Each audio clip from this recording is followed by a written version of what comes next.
தென்னமாதேவி ஆகிய 5 சுங்கச்சாவடிகளில் கட்டணம் உயர்த்தப்பட்டுள்ளதாக இந்திய தேசிய நெடுஞ்சாலைகள் ஆணையம் அறிவித்துள்ளது. இந்த கட்டண உயர்வு ஏப்ரல் 1ஆம் தேதி அமலுக்கு வருகிறது.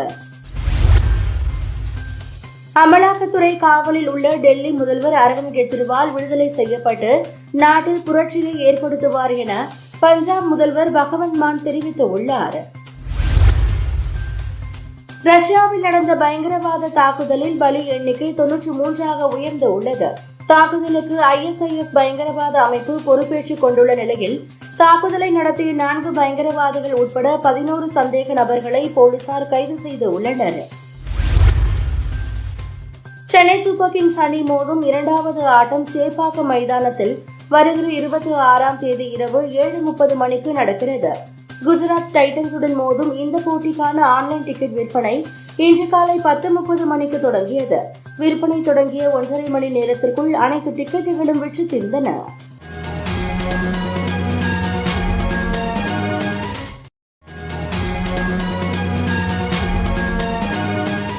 தென்சென்னை நாடாளுமன்ற தொகுதியில் இந்தியா கூட்டணி சார்பாக போட்டியிடும் திமுக வேட்பாளர் தமிழச்சி தங்கப்பாண்டியனை ஆதரித்து ஆலோசனை கூட்டம் நடைபெற்றது. அப்போது பேசிய அமைச்சர் மா. சுப்பிரமணியன், நமது வேட்பாளர் தமிழச்சி தங்கப்பாண்டியன் குறைந்தது 5 லட்சம் வாக்குகள் வித்தியாசத்தில் வெற்றி பெறுவார் என்றார். ஆளுநர் RN ரவியின் நடவடிக்கையை கண்டித்து விடுதலை சிறுத்தைகள் கட்சித் தலைவர் தொல் திருமாவளவன் ஜனாதிபதிக்கு கோரிக்கை கடிதம் எழுதினார். அதில் ஆளுநர் பதவி விலகாவிட்டால் அரசமைப்பு சட்டத்தின் மாண்பை பாதுகாப்பதற்காக ஜனாதிபதி அவரை பதவி நீக்கம் செய்ய வேண்டும் என்று கேட்டுக் கொள்கிறோம் என குறிப்பிட்டுள்ளார்.